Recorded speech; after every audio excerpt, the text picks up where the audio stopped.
Olá, hoje eu quero falar de um livro diferente, O Telescópio de Galileu. Este livro aqui, ó, conta a história ah, do Galileu, né, da construção dele do telescópio e de como ele conseguiu ver ali os satélites de Júpiter, né? Esse vídeo aqui é parte de uma nova série que eu estou começando aqui no canal de outros livros que não economia, obviamente, que eu tenho milhares aqui, mas tem outras coisas também de filosofia, de psicologia, muito de história da ciência, né?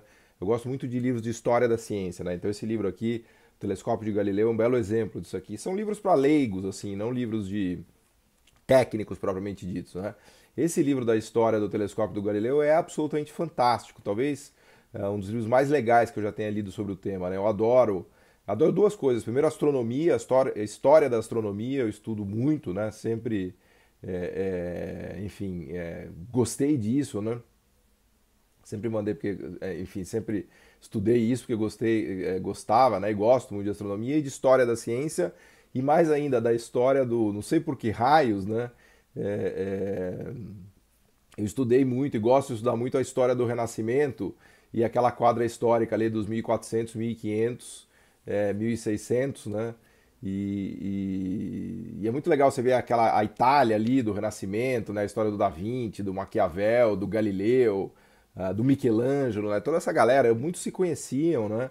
Ou tinham se encontrado, alguns obviamente contemporâneos, outros não, né? E essa história do Galileu é fantástica, porque o Galileu ele vinha às voltas com a coisa do telescópio, né? Ele era um grande pensador, né? E meio filósofo, meio cientista. Naquela época era uma mistura meio geral, assim, né? E ele, enfim, ele vinha perseguindo essa coisa das lentes de aumento, né? Aquilo ali era um drama para ele. É óbvio que esse tema do telescópio de Galileu é um tema, assim, porra, mais batido que não sei o quê, né? E esse livro, eu estava atrás de um livro, enfim, leitura de domingo, né?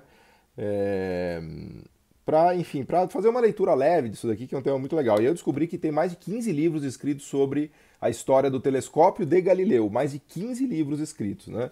E esse daqui é tido como talvez um dos melhores, né, e também o mais recente de três autores italianos, e é muito legal o que os caras fizeram nesse livro, né, no Telescópio de Galileu. Eles pegam a vida do Galileu durante 25 dias, né? Eles pegam o diário do Galileu, e o legal do Galileu é que ele anotava tudo no diário dele, né? Então você pega o diário dele e você vê assim, puta, eu fui na feira, comprei alface, comprei tomate, carne, mas faltou azeite. Aí ele deixa anotado lá na listinha do supermercado dele que faltou azeite, né? Então eles vão fazendo e são historiadores da fonte, né? Eles pegam as anotações do Galileu mesmo, que está guardado lá nos museus lá da vida, né? Então, por exemplo, isso aqui são as anotações do Galileu, né? Então eles vão perseguindo aqui, tal dia Galileu fez tal coisa, tal dia fez tal coisa, tal dia ele foi no mercado, tal dia ele observou os satélites de Júpiter, olha que legal. Isso aqui é de próprio punho que o Galileu escreveu, ó. O Galileu desenhou esse desenho aqui dos satélites de Júpiter que ele viu no telescópio, né? Eles vão perseguindo aqui a vida do Galileu durante esses 20, 25 dias. O Galileu se correspondia com o Johannes Kepler, né, que era um baita astrônomo, talvez o astrônomo mais importante da época. Eles estavam todos numa cruzada, vamos assim dizer, intelectual, né, para observar o sistema de Copérnico, né? Eles eram todos copernicanos, né? Ou seja, adeptos da ideia copernicana de que a Terra não era o centro do mundo e de que as coisas não gravitavam em torno da Terra, né? E que havia sim um sistema heliocêntrico, né, e não geocêntrico, né? Então, quando o Galileu apontou o telescópio dele para Júpiter e viu o satélite, ele ficou alucinado, né? Porque ele fez realmente a primeira observação empírica chave, né? E aí ele escreveu para o Kepler, né? Escreveu para o Kepler, acho que estava em Praga, se não me engano. Escreveu para o Kepler, falou: meu, Kepler, você não vai acreditar. Bem, né? Uma coisa legal é que ele conseguiu ver que a Lua tinha. Ele viu as crateras da Lua, né? Então havia uma ideia de que a Lua era uma esfera perfeita, né? E ele mostrou que na verdade a Lua era o relevo da Lua era parecido com o relevo da Terra, né? Ela tinha esfera, não era uma esfera perfeita e tinha montanhas, né? Montanhas e crateras e dava para ver direitinho no telescópio dele, né? Bom, e aí ele escreveu um livrinho incrível que é o Siderius Nuncius, né? Que eu sou fã também. O Siderius Nuncius é o Mensageiro das Estrelas, né? Que aliás é outro baita livrinho. Vocês acham por aí, foi até traduzido em português. O Siderius Nuncius é um livrinho que ele escreveu não tem 50 páginas, em que ele põe todas essas anotações do que ele viu, do que ele observou, né? Que ele ficou alucinado por aquilo e ele meio que anunciou para o mundo tudo que ele viu no telescópio dele, né? Essa é a ideia do Siderius Nuncius, né? O anunciante das estrelas, o anúncio das estrelas, né? É o Siderius Nuncius, né? Então, esse livro foi um dos livros mais, acho que, lidos na humanidade, assim, porque ela realmente chocou e esse livro foi um um dos cânones da ciência, se vocês quiserem, né? Porque ele tem uma observação empírica ali muito dramática, né? Muito dramática e que questionava todo o sistema ptolomaico, né? Que era um pouco o que a igreja usava ainda, né? Que o Ptolomeu tinha aquela visão de que a Terra era o centro de tudo e todos os planetas, as nuvens, o Sol, os pássaros, né? Tudo. Pássaros eu tô brincando, mas as nuvens sim, né? A igreja tinha essa visão de que tudo, que o homem era o centro do mundo, e a gente tinha um sistema geocêntrico e tudo gravitava em torno da Terra, né? E todos os astrônomos da igreja, eles eram ptolomaicos, num certo sentido, né? Porque eles seguiam essa visão. Então, quando o Galileu apontou o telescópio dele, ele estava estudando muito ótica, né? Teoria ótica, enfim, não era teoria ótica, mas ele estava se especializando nisso e ele pegou as lentes de Haia, né? Em Haia havia muito desenvolvimento de lentes por conta da frota naval holandesa. Então os caras ficavam desenvolvendo técnicas para fazer lentes de aumento, para fazer os telescópios, as lunetas de navegação, porque na guerra era muito importante isso, porque você conseguia ver o navio, antecipar o movimento do navio, né? Então Haia, na época, era um grande centro de inovação tecnológica, né? Para usar os termos de hoje. Era um cluster de inovação tecnológica. Tem até o Vermeer, né? Que é aquele pintor. Não vou lembrar do livro aqui, mas eu tenho ele, que conta um pouco a história do Vermeer, que era um baita pintor da época, né? E ele começou a inovar nas telas também, na técnica de óleo sobre tela. Isso também, essas telas tinha a ver com o desenvolvimento que eles fizeram para as velas, né? Dos navios de guerra da marinha holandesa, né? Então o tipo de coisa que eles passavam na vela para ela ficar resistente ao vento e tal, também teve uma indústria derivada disso, né? Pensando nessa ideia de cluster tecnológico, né? De telas para pintura, de óleo, né?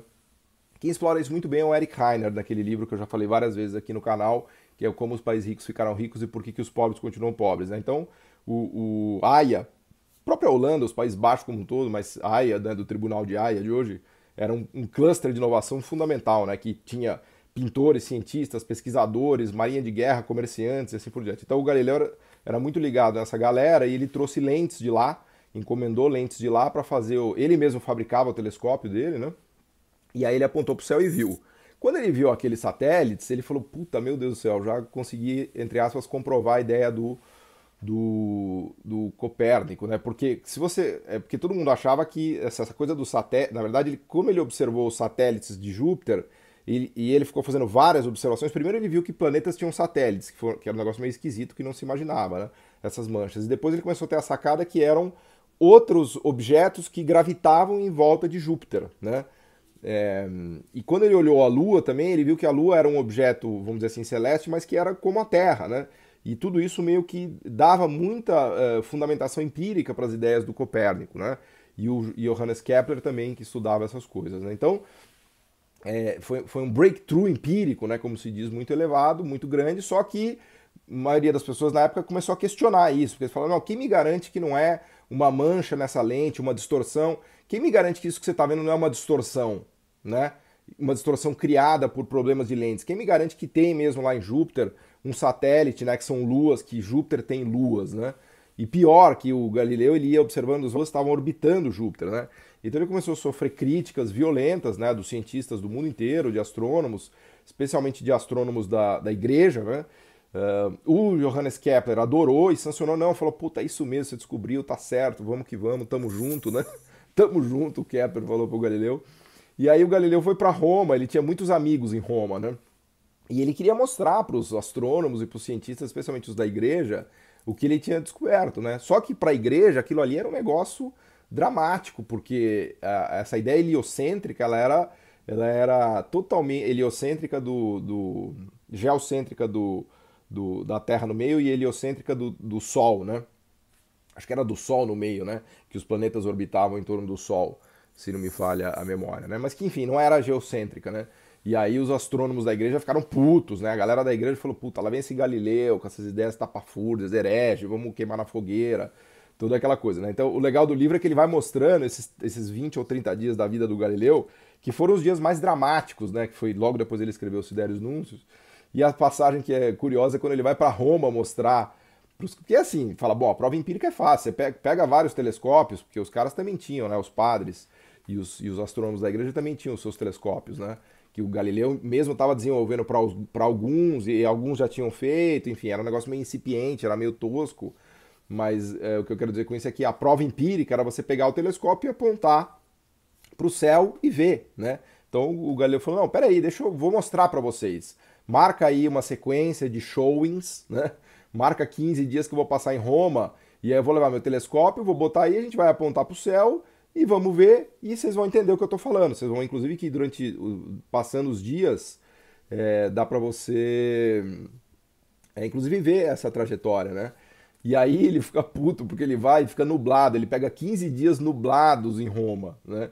E aí é um fiasco, porque tem dia que tá muito nublado, tem dia que tá pouco nublado, aí ele põe o telescópio, aí fica uma nuvenzinha meio rala, assim, aí não consegue ver nada, aí os caras começam a tirar sarro dele, os caras lá, os astrônomos da igreja, falam, tá vendo, isso daí é uma pataquada, não existe esse negócio de telescópio, é um erro, uma viagem que você fez, porque as lentes estão todas tortas, você não tá vendo nada, você tá viajando, aí o Galileu fica puto, porque ele fica 15 dias lá e não consegue convencer ninguém, né? Então, enfim, já estou falando demais, mas é isso, né? Então esse livro ele é muito legal porque ele mostra essa espécie de cozinha do Galileu, né?